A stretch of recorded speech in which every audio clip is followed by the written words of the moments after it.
She's a reader, healer, intuitive coach at the Ascension Vortex PH, and she's also an artist at the Art Vision Gallery. This is actually Leshara's second time here with us today, and I'm actually excited to catch up with her, get in touch once again. And I love the background. Hello, how are you, Leshara? Hi, Brandy. Thank you so much. And I really love our talks. It's so light and I feel comfortable talking to you once in a while, like catching up. Actually, I'm quite excited as well to talk again because just found out that you're now based in a beach, or maybe you're just having a vacation there because the last time know that you're in a farm. So you've moved again. Yes, I'm here in Boreas Island, Masbate. But right now, we're here on the beach. So we're just enjoying, the retrograde season, just chilling and relaxing. And I really feel at peace near the sea. So I love going here once in a while. You're really in touch with nature, with the environment. I like that you are so aligned the places that you really stay. So let's start with the conversation. Let's talk about how you started doing this kind of work. Or maybe let's start with the kind of work, the kind of services that you do. Okay. So as of the moment, I do tarot reading, healing. I teach different modalities like Reiki, and I also have my own healing modality called Divine Race. I also do orasyon or LNK. So that's the traditional Filipino old way of healing. So it's through prayers. So I do a little bit of a lot of things, mostly on spiritual work, and I also most importantly help guide others to be able to access that on their own, kasi I think a big part of my journey here is inspired by being able to awaken other people and their own abilities. I don't really want to glorify what I can do or what I have, the abilities that I have, because I know that this is something innate in everyone, and it just really takes a lot of healing, a lot of breaking down your limiting beliefs to be able to realize your own potential, and that's a big part of what I do. Actually, I saw the cover page of your Facebook, and there you wrote Pioneer Star Seed here in the Philippines. Could you share what's the meaning behind it? Mm-hmm. Yes, kasi way back in 2014, no, I put that name Starseed on my Facebook profile because there was no Starseed that was visible here in the Philippines. So nung na-awaken kasi ako, I was awakened through an abduction experience. So this is something not really common. But I found out that I was a starseed. So a starseed is someone whose soul has originated from a different star system. And I was contacted through a lucid experience back in 2014. So I knew that this was something real. It wasn't something that I imagined or nabasa ko lang in the internet. And when I started to learn more about it, learn more about my roots there through meditation and what I started to activate within me. So yung mga abilities ko kasi bumalik, my clairvoyance, my ability to see other beings. And so when I researched further about that, dun ko na nakita yung term na starseed. So I wasn't really aware of the term starseed prior to that. And I wanted to place that there on my name sa Facebook, and I still retain it until now because it's a way for me to connect with other people who have also awakened to that truth about their soul. And it is parang it's a crux. It's a crux in a way because it can be lonely at the beginning because you feel that you're alone or nobody can really understand what you're going through. So I feel that putting that name would help other people realize na there's someone like me, and because of that I can discover more about myself. Parang I remember the first time that I met you, it was in a workshop. And it was also around that time. It was 2000 in 2018 I think. 2016, Oh, 2018 pa? oh No, it was yes, way that was earlier. my first. Yeah, it was one of my first face-to-face classes, I think. Yes, that's the one. And actually, I really Mhm. enjoyed it. But Yes, yes. it's really amazing to see how your work has evolved time because you're very active in social Thank media and you. I see the different things. Um, when you were starting out and the gifts were coming out, were you able to really see that your life is going to be this way right now? I didn't imagine it to develop as quickly as like this, that I would be able to have the success in a way that I feel that I'm free already. I'm free from the matrix. I do what I want to do. I feel very inspired by what I'm doing. I feel that I'm already contributing to the world in the way that I wanted to. So hindi ko na-expect that it would happen that quickly and that people would support me. A lot of people would support me in this journey. But ang inisip ko lang at that time was that even though it's something weird, it's something not really talked about, as long as I kept in touch with my authenticity, as long as I was truthful in my heart and truthful with what I was doing, I know that I would always be led to success. Kasi I really believe that people, when people are truthful with what they're doing, success will just follow. It's something that is it is a side effect of being authentic in what you are doing.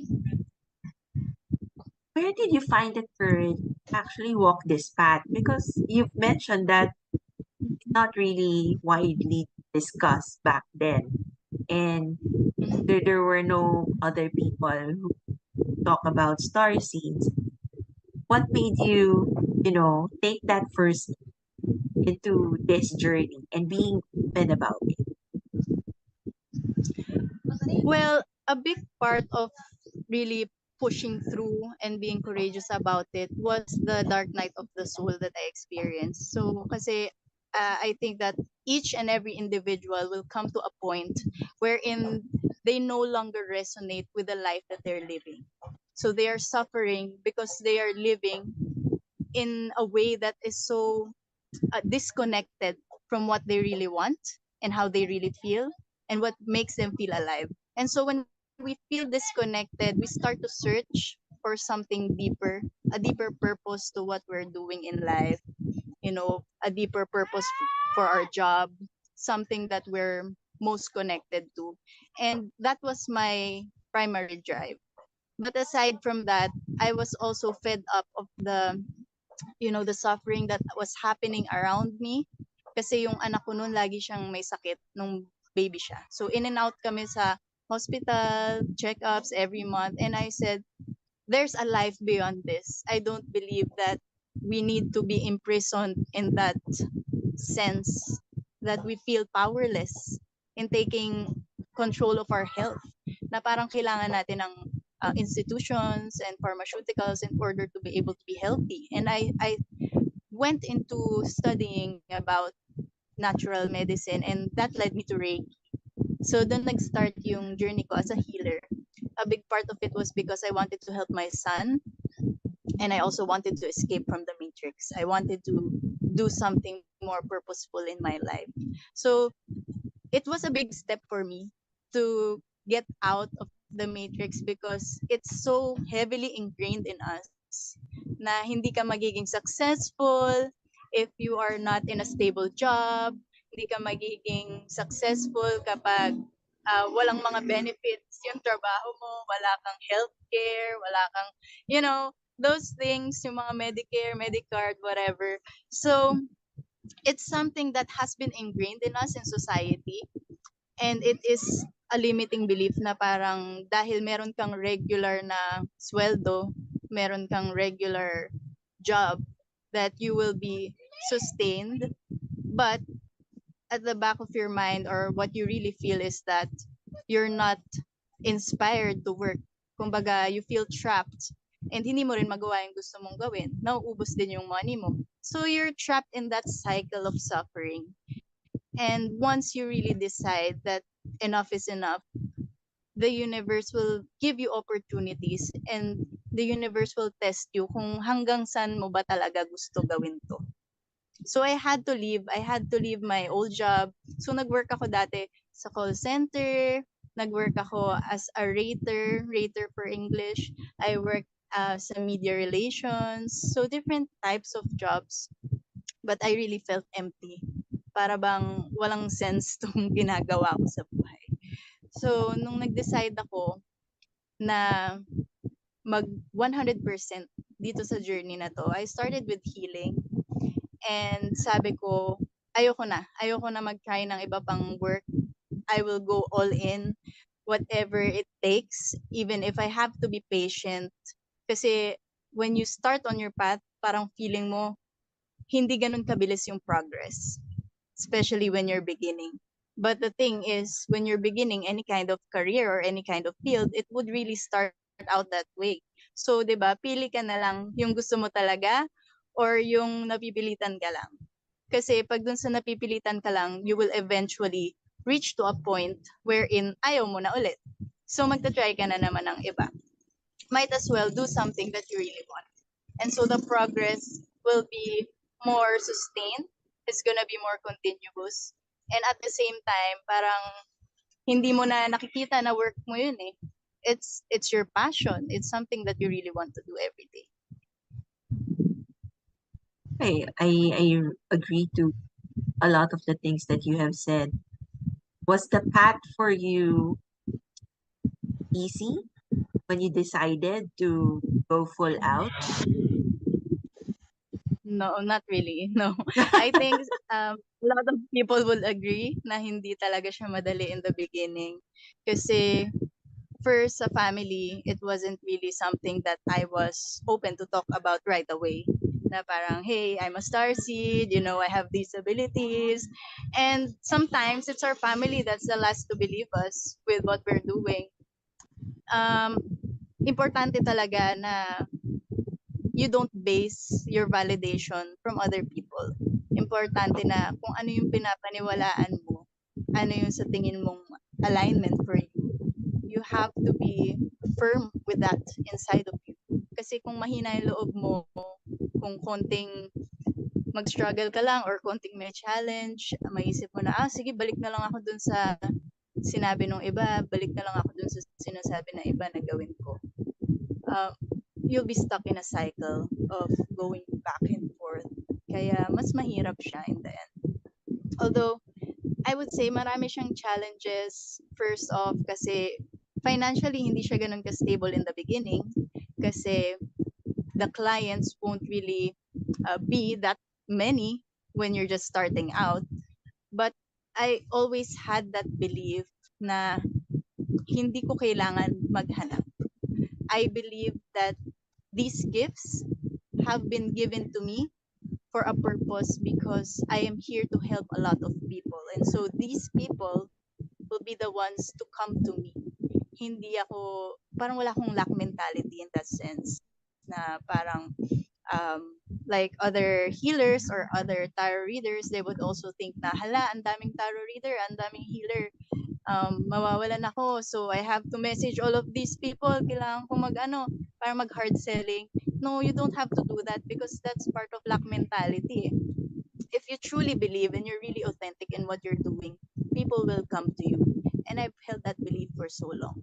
Na alam kong totoo ako. Alam kong totoo tong ginagawa ko. And that will just resonate. That will just reverberate and will just extend because it's an energy. People can see it, people can feel it without you needing to explain yourself. Kaya lalapit na lang sa'yo yung mga may kailangan. Yeah, actually, I could also see that with the number of followers of your page and also of your profile accounts. So, um, the growth of your community is also organic, and it's usually via referral, if I'm not mistaken, no? Yes, yes. Kasi when you do a good job or you do your best in helping other people without any other agenda, talagang i-refer ka nila to, one person knows a lot of people and that will really ripple out to a lot more people in the end. Oo. Earlier, you mentioned the word success. Could you define what success is for you?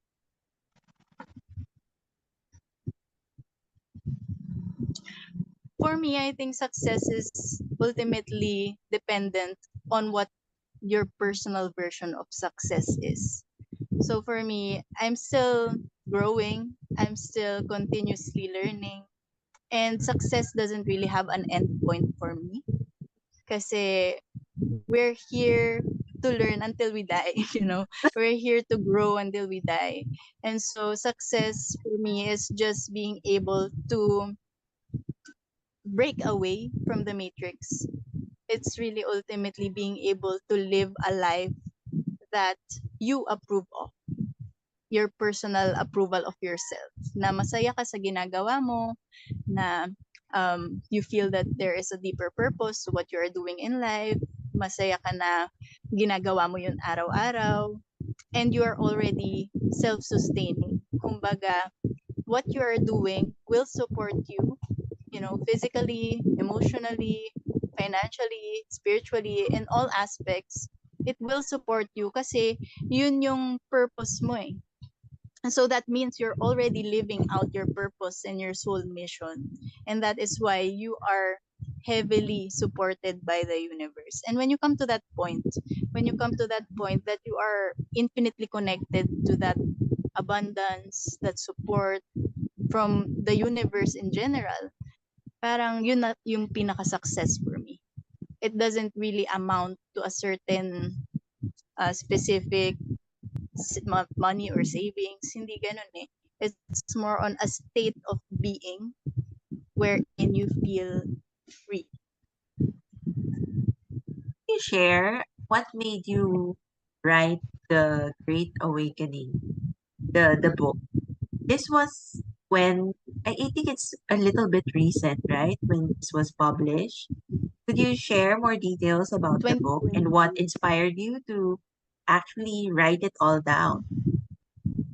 Mhm. It was back in 2020 when I started writing that book, and it was also published on the same year. So what inspired me was that uh, I was putting a lot of information already sa Facebook since 2018 through writing. And so napansin ko na naipon na siya ng naipon, and sayang kung mawala lang siya, mabubog siya, ganyan. And I know that there's a lot of wisdom to be gained, not really coming from the ego, but also for me as a reminder, and also it can help people in their journey. So yung mga pinagdaanan ko noon, I know that people are also going through them. And also for me, I can review them for myself also. So itong mga naisulat ko from the past, from 2018, it really inspired me to continue doing this and also collate them in one book. So aside from that, kasi it was divinely guided in a way that in my meditation, sinabi nila sa akin that this book needs to be finished by 2020 because we're already starting. We're already, kumbaga, in the beginning part of the Great Awakening, the age of enlightenment, and Oo. people will not really understand what is happening. Hindi na nila alam yung nangyayari sa mundo, sa sarili nila. And so this book was really designed to help a lot of people going through this ascension process together. Kasi it's something that is happening in a global and planetary scale. Kaya kailangan talaga mas marami pa yung makaintindi. Somehow explain ascension in your own simple words, because not everyone is aware of what ascension is, or what is the age of Aquarius, why this shift is happening. Yeah. Okay, just in simple terms, no, every 26,000 years roughly, the Earth goes through a different age. So, like for example, we came from the age of Pisces, which is the age of Jesus, and now we are going through the age of Aquarius, which is the age of enlightenment. So, bawat isang age, meron tayong monad figure. So before Jesus, naging monad din si Buddha. And at this time, since we are already in the age of enlightenment, it is the coming back of Christ consciousness, but not really just Jesus himself, but in all religions, it is being told that God, or kung sino man yung name ng deity nila, so in Koreans, in Buddhists, and in all religions, they say that this period is the coming back of God or Christ. In their own words, pwedeng iba yung name na tawag nila, but they all say that this time is already prophesied. So nandito na tayo sa period na yon. And what they're talking about is the coming back of Christ consciousness, the realization that Christ is within each and every human being. And we are starting to activate latent parts of our DNA. We are starting to activate different parts of our body and abilities na hindi natin na-access dati. And why? Why is this happening? Kasi there are cosmic energies. Kumbaga, tayo sa universe, our planet moves along different paths. And we are coming to a place in the solar system where we are already going to ascend. Kasi nandun na tayo sa spot na yun, and we can't stop it. We can't change it. We can't change the way we move in the solar system. So we are always expanding. We are always evolving. And so the simplest sense of ascension is evolution. We are here in this moment of human evolution and our evolution as a planet. Kaya itong mga pagbabago nangyayari sa atin, it's not just in a physical level, but it's in all aspects of our lives. So yung mga pagbabago na to, we will all be going into an era where we will be more spiritual. We will be more in touch with energy. We will be able to access or see different beings than before. So it's something very vast. Maraming mangyayari. And that is why we're all going through this shift. Para bang yung sa loob natin, 'di ba? Maraming nade-depress, marami nang namamatay all over the world. Maraming pagbabago na nangyayari sa katawan natin. And this is all part of the ascension process. And so we need to make changes in our energetic field. So energetic field natin, it is comprised of our thoughts, our actions, our emotions, our intentions, and our beliefs. And so those 5 things that makes up our energetic field or our aura. Kaya the more healing that we do, or the more self-awareness that we have about ourselves, about our bodies, mas makakapag-cope tayo dun sa changes na mangyayari sa planet natin. And the thing is, this was not taught in school, 'di ba? But it will Yes. be in the future. Question about this, because the shift is happening, and actually it's still happening right now, diba? What should Yes. a person do that they could, go with this, with the shift, with terms of ascending, other than themselves? What should they be doing? First and foremost, we need to really figure out those 5 things. So ano yung mga ginagawa ba natin araw-araw, 'di ba? Ano yung mga iniisip natin, nararamdaman natin, yung mga intentions natin sa ginagawa natin at saka yung beliefs natin. So it's really dependent on who we are as an individual. And a lot of people don't really look at themselves kasi marami sa atin iniisip na ganito na ako eh. I can't do anything about it. Parang ganito ako dahil ito yung wounds ko, but I don't really have to do anything about it. But now we are being pushed to understand more about ourselves and heal ourselves from all the trauma and all the dense energies, meaning lahat ng galit, lahat ng anger, yung sadness, frustration, and all those dense energies. So itong dense energies na to, we need to understand where they are coming from and start to take responsibility, take accountability of how we can change those things about us. Kasi when we keep those dense energies in our body, those dense emotions, that is what keeps our energetic field heavy. Hindi tayo makakapag-ascend, hindi tayo makakapag-align dun sa new frequency nitong Earth.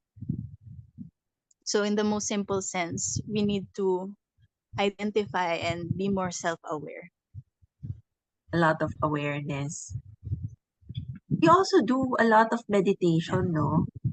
It aids in developing all of the gifts or the intuition.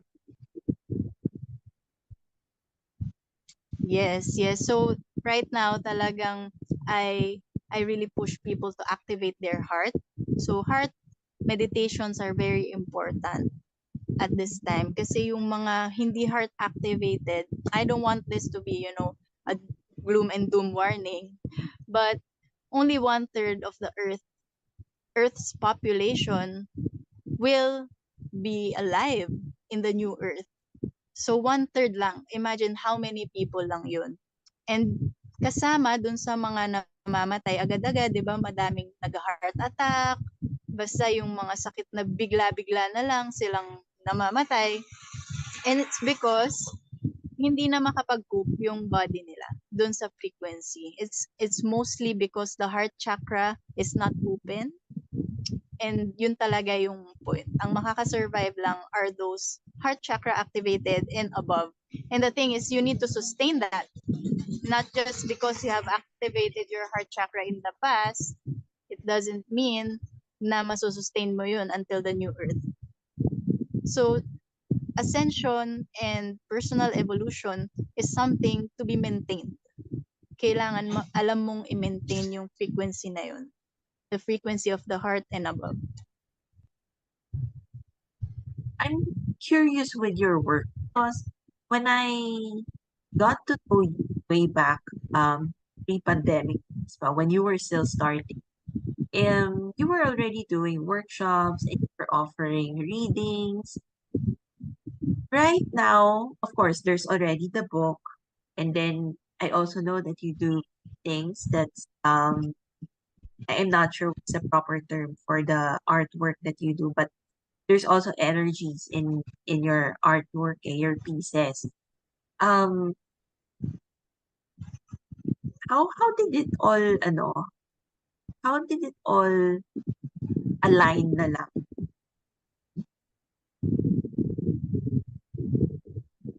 Okay. I think yung sa art, it was really because of a vision that I had. So most of the guidance that I get is through meditation. Like you said, I do a lot of meditation and that's very important. I really encourage it to a lot of people because that's new. Get in touch with your inner guidance. Yung makakawala ka dun sa sinasabi ng iba, yung pinifeed sa'yo ng media, yung pinifeed sa'yo ng society. You're able to break away from that through meditation. Kasi dun mo lang maririnig eh. Meditation is listening to your soul. It's listening to the answer of God within your soul. And so when you don't do this meditation, your inner guidance is drowned out by a lot of things that are external instead of an internal guidance that is connected.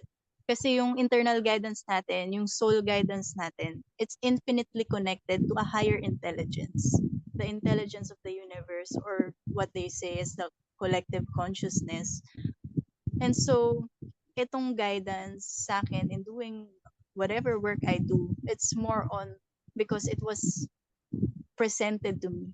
It is really a divine guidance. So, pinakita rin sa akin before through meditation. Sabi ko kasi, what else do I need to be doing in my life? And that was back in 2019 pa. 2019 pa. Tapos, pinakita sa akin that I was painting a really big abstract art sa wall. And I said, this is really something that I feel connected to. Kasi bata pa lang ako, mahilig na talaga ako sa art. And I was surprisingly good at it just because I would go with my intuition. Pero hindi naman talaga ako nag-aral ng art or anything like that. But it's more on just going with the flow. So these things are just presented to me through meditation. And I have that strong belief and that strong trust dun sa guidance na binibigay sa akin. What is the happiest memory that you could remember in terms of all this light work that you are doing? That's a good question. Happiest memory. Siguro, I can't really place one memory as the happiest, but I guess this part of my life, it's more on a part of my life. This part of my life is one of them. I'm very happy where I am right now. I'm very happy with what I have achieved in my life. And so, masaya ako na nakarating ako dito sa posisyon na to. I guess one of the happiest things about it is because, yun nga, I feel so free. Hindi ako dependent sa system. I don't need other people to be able to heal myself. Hindi ako dependent sa traditional work. Hindi ako dependent sa mga tao. But of course, I still believe in community. I still believe in helping each other. Pero hindi in a way na kailangan mong ng ibang tao in order to thrive. Kumbaga, kung self-sustaining ka na, you feel free and happy. And yes, that's the happiest thing. Kasi I feel free to do whatever. But ang ganda ng background mo. Wala akong sabi. Ano, it's the beat and the lighting is it's a nice background. And I'm sure that you really enjoy life outside of the city. Yes, kasi ito talaga yung one of the happiest things about my life right now is because nagawa ko na yung life na gusto ko. All my life, I wanted to live near nature, especially near the beach, and that's what I'm doing now. And every day, kinakausap ko yung mga anak ko na parang, do you feel happy? Diba? Ang saya na nandito tayo, hindi tayo naka-trap, kayo din, hindi kayo trap sa school na traditional school na parang nakakulong ka lang sa classroom. And ang saya kasi not a lot of people have this privilege to do this kind of life. But I want everyone to be inspired by the kind of life that I live and know that kung ito rin yung pinapangarap mo, and I'm sure a lot of people have different dreams, they have different goals in life, but if this is the kind of life that you want to live, it is very possible. Kaya lang, you have to really break away dun sa mga fears, sa mga doubts. As of now, what's the current services that you're offering? Are there still any courses that's upcoming or running right now? Okay. Sobrang dami kasi ng list eh. Pero I'll try to mention as much as I can. Okay. So services, all right. So services I do sa healing, it's Reiki healing. I also do integrated healing, meaning it's a mixed modality healing. I don't really stick with one modality. because I really study and apply different modalities and see their limitations eh. So merong mga ibang nagagawa yung ibang modality na hindi nagagawa na iba. And so I want to integrate them all together. So that's it, the integrated healing and then the Reiki. Tapos tarot reading. I also do Akashic reading. So the Akashic reading for me is a vision reading. It's more on through meditation. I can see past lives. I can see the present timeline, so I can check whatever it is. Kung may nawawala, I can see what's happening with the person. And then for future timelines, I can also see different timelines that are possible. So for future kasi it's not set on stone because it's still dependent on the present choices of the person. Yun. So aside from that, I also do yung light coded art. So I do paintings and these paintings have coded energy. So yung light coded art, if I'm not mistaken, ako din yung naging pioneer dito sa Philippines. But it's been a while na nandiyan na yan. It's been happening sa ibang mga bansa and I think those paintings really cost so much sa ibang bansa, but I don't really want to sell them for so much here. So it's going to be more accessible for more people. Tapos, for my other services, you can just go to ascensionvortex.com. Tapos, nandun din yung classes ko. So, for my classes, I teach Reiki, I teach different modalities, I teach tarot, Akashic Records reading, sacred sexuality and Tantra. I teach casting, manifestation casting. I teach a lot of things. Psychic bootcamp. So there are a lot. I also help intuitives unlock their gifts, advanced intuitive training, and so on and so forth. But everything is on my website, and there are still some that I haven't put there. But I usually just announce. Kumbaga, naging surprise na lang siya. Surprise na lang siya on my page and on my on my page and on my Facebook account. Ina-announce ko na lang siya kasi my classes are on a rotation basis depending on what I feel called to teach. Yeah. So wala talaga siyang fixed schedule. It depends on my schedule also and it depends on what I'm called to teach. Yeah. But right now, it's all being offered online. Or do you also accept mga face-to-face then? I also accept face-to-face. So actually right now, while I'm here on the beach, people can go here, come see me. I can arrange a van transportation, back and forth, tapos may accommodation. Pag pupunta sila dito, it's all donation-based. So it's something na parang perks. It's a special kind of class. Since they're coming here, wala siyang fixed rate. But meron din akong mga classes online that have online modules. So yun yung mga nandun sa website ko. You can again go to ascensionvortex.com and then go to the menu and then higher learning classes. All the classes there have online modules that you can take anytime. So yun, pwede mo na siyang i-avail anytime. Tara, the offerings that we have right now versus when the time that I first met you, it's really, really blowing my mind away. How your life has really took a turn just because you have the courage to take action with the guidance that was given to you. So it's something I respect because not everyone acts to the guidance that they receive. Thank you so much, Brandy. And sobrang nakakataba ng puso every time I get to talk with people that I have known nga since way back 2015, 2018, na parang a lot of people are telling me lately na parang, wow, ibang-iba na, ang dami nang nangyari, and we've seen your growth, we've seen the changes, kahit sa sarili ko, in my energy, and how I do things. Parang, for me, sometimes I forget that I have changed so much, that I have grown in this sense. And I feel so grateful every time I talk to people that I've known for so long. Thank you so much. Yes. Thank you also for sharing all of these it's a big privilege to hear little snippets about your life and the experiences that you had. Um,